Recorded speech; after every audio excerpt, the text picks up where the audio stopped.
Hey all, this is Daniel, and I'm going to be showing you a video of my baking simulation of the developer cut. So this is the hows and whys of everything, and what I might do differently. So the reason I made this is because for the other work I've been doing, I am under contract to not share that publicly. So I decided to take some time out this weekend and make a little advertising video that's like an updated version of the rice cooker, but it showcases a few different kinds of features. Um, so, presumably, if you've watched this, you've seen the correct run, and if not, it's another video on the channel that you can see just fine. So, the first thing is the instructions. So, the nice thing about this is that in real life you would have this instruction booklet, so it's more close to what you would have in real life. And if you were to do this in real life, it's that much easier to replicate because you're used to the same instructions. Um, Another thing here is the actual code of this. So this section over here essentially says if you take an egg and you put it on the edge, set it to be cracked. Um, and this section here says if you put an egg up, you know when you saw that yellow highlighted egg, you put it on there uh, and open it up. You can only have one of those at once.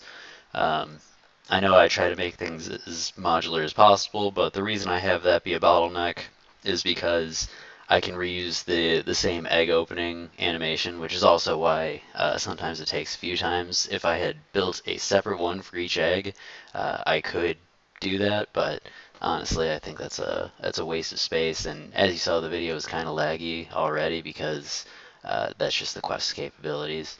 I do use the Quest because it's a lot more convenient, easy, user-friendly, and I don't have to set up a whole bunch of wires and everything. Um, so this section here is just showing the animations of opening the egg, and this section down here just updates the variable and prepares things for the next one. Let's go back to the mixer later. The water here, pretty straightforward.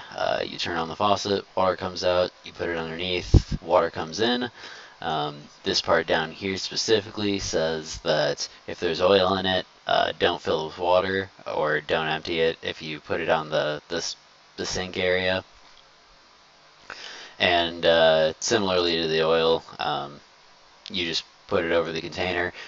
If I was in Unity, I would make it so that you like pour it because they do have like an actual liquid effect. But SimLab doesn't have those capabilities, and I'm trying to save time as far as demonstrations go. So you just sort of put it over and it'll fill it. Box, very simple. You just put it over, it'll fill it. And the oven, we'll take the glass pan and put it in, as you saw. But so a lot of these assets are, pre-made that I've disassembled and modified for my own purposes, like the mixer and the bowl and the carton of eggs and all that. So I could just get that off the internet. Um, and I could build them, but like I said, I just don't have the artistic sense to do it as good, so I might as well just do this instead.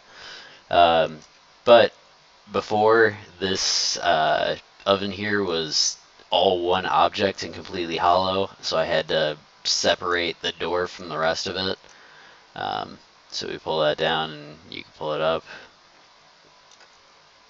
And I also had to add an inside because since obviously it wasn't made to open up, it didn't have a proper inside, so I put that there as well.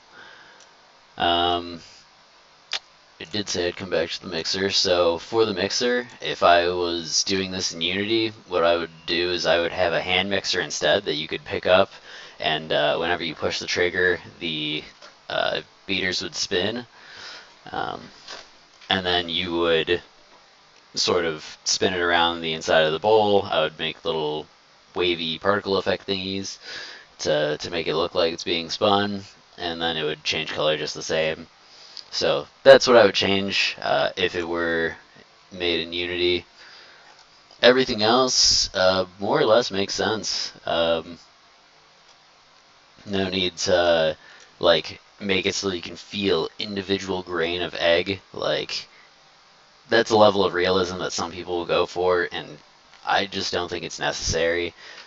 Sure, it boosts the experience, but the time it takes to make something like that far exceeds any value given, in my opinion, unless you've got like 100,000 users, and I think even the larger VR apps aren't quite there yet.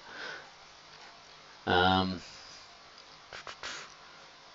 and as opposed to the walking PowerPoint, where if I was to dumb it down to make it more, I guess, cheap, it would only take me like, I don't know, 2 hours. If I just had it to be like, all right, click the egg, and then it does a little animation of cracking, goes straight in the pot. Click on the cup or the water here, and then the cup would fill it, pour it in, click on that. And it's really just, clicking it to make the animation happen.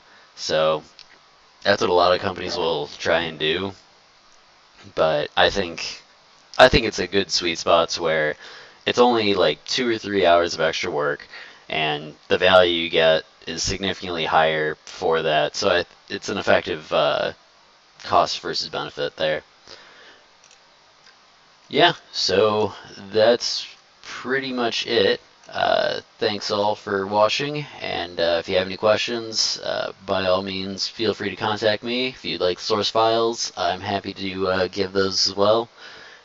Um, yeah, thanks much. See you.